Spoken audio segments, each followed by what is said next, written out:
Hey Guru Nation, welcome back. Myself, Monica, Chris, we're in the car. You guys are gonna see the vlog. We're looking for office space, but I wanted to get into a question. I'm glad I'm with them because this is a good question for everybody. So, hey Dan, I've been working as a regulatory affairs assistant at an SMO for almost more than a year. I mostly do the study startup and handle all the regulatory from study start to closeout, and also archiving. I wanted to ask, what are the future opportunities I could apply for? What are the things I need to learn to do better at, which can help me transition into the next job? Also, how long should I stick with one company? Current situation, I'm already feeling the saturation point since I've got a hang of all tasks. Moreover, the company tries to micromanage. So, one of you guys want to go first?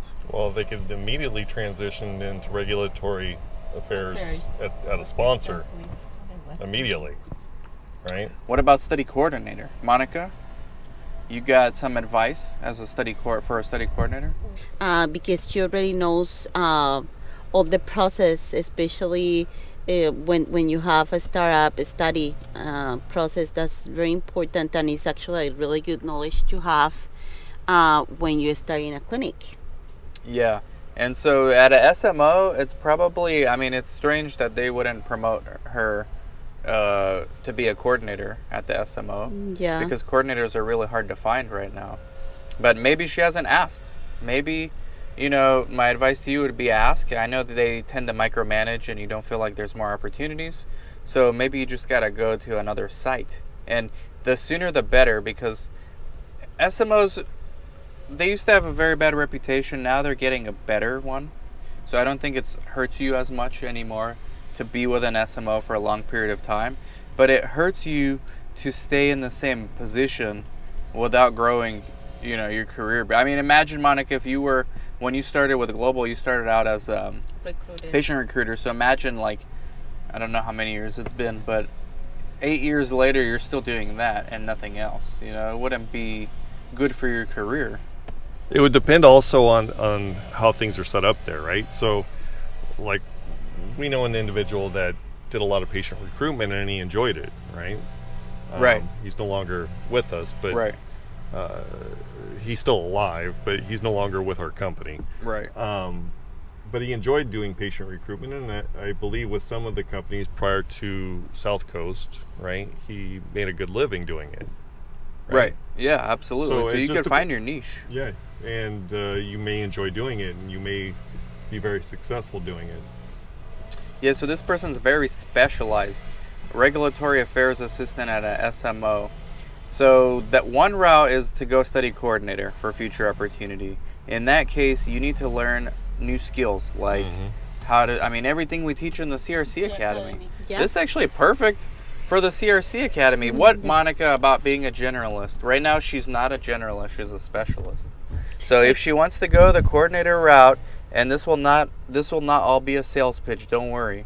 But the coordinator route's one route, but another route, like Chris was saying, you can get into regulatory affairs at a CRO, startup specialist at a CRO, or a sponsor. But let's get to that next, but what about being a generalist coordinator? You've become. I think that will give her more perspective of what she really would like to do, because then you can see the whole spectrum of everything that you could be doing for the rest of your life if your passion is in research. So that way, in the future, if you want to specialize, let's say in regulatory, then you can be a regulatory affairs. Then maybe you decide to go the route of being a CRA, or open your own business. Because coordinator opens a lot of doors. Exactly. Now, if you don't want to be a generalist, let's say you really like what you're doing. It doesn't sound like it, but you can go to a CRO, be an in-house CRA, go to a sponsor like Chris said, be something similar to that, regulatory affairs. Regulatory affairs is a little harder, but you'd be like an assistant there, as far as like at a sponsor level. I don't I don't think you need a bachelor's to do that, right? So, because we don't know this person's Oh yeah, education we level. don't know the person's education Yeah. level. This is true. The other thing she could do is coordinator. But for CRC, it doesn't Project matter your coordinator. education level. But for CRA, you need a bachelor's degree at least. Good point, Chris. Yeah. So, I guess that's what you need to do. Like, apply to another site. If I were you, I would apply to another clinics. Right now, clinics are hiring like crazy. If you want, send me your resume because I know people that are hiring all across the country. Chris and I have a site network and plenty of clients that we have that are looking for coordinators right now, right, Chris? How many budgets you're negotiating on a weekly basis now? That gives us a good finger on the pulse of the research industry. Oh, easily 10 minimum. So that's a lot of activity, guys. So we have clients looking for coordinators. So send me your resume. Tell me where you are located. Consider the CRC Academy with myself and Monica and Exactly. Chris. You will not regret it. And now is the time. Make hay while the sun shines. Thank you, guys. Thank you. Bye-bye. Bye.